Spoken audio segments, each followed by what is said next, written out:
பெருமைக்கு இடம் கொடுக்க முடியும். இல்ல ஒரு கல்லூரிக்கு போகிறோம்.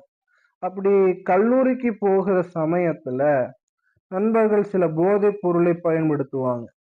பீடி, சிகரெட்டு, ஹான்ஸ் இந்த மாதிரி சில போதைப் பொருட்களை அவர்கள் பயன்படுத்துவாங்க.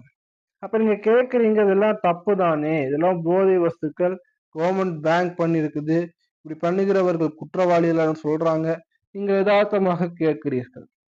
இல்லடா, இது இந்த வயதில் தான் நம்ம அனுபவிக்க முடியும், அல்லாட்டா நம்ம அனுபவிக்க முடியாது என்று உங்கள் நண்பன் சொல்லுகிறான். அப்ப நீங்க என்ன சொல்வீங்க? சரி என்று சொல்லி இந்த போதைப் பொருளை பயன்படுத்துவீங்க. ஆனா காலப்போக்கில் நீங்கள் அதற்கு அடிமையாக மாறி விடுகிறீர்கள். ஒரு குறிப்பிட்ட ஏஜுக்கு அப்புறம் அதை விட்டுறலாம், வேலைக்கு போகும்போது விட்டுறலாம்னு நினைக்கிறீங்க. ஆனா விட முடியாது. அந்த மாதிரி ரம்மி சர்க்கிள், இப்ப சொல்லப்படுற ஆன்லைன் சூதாட்டம், அது சில பேர்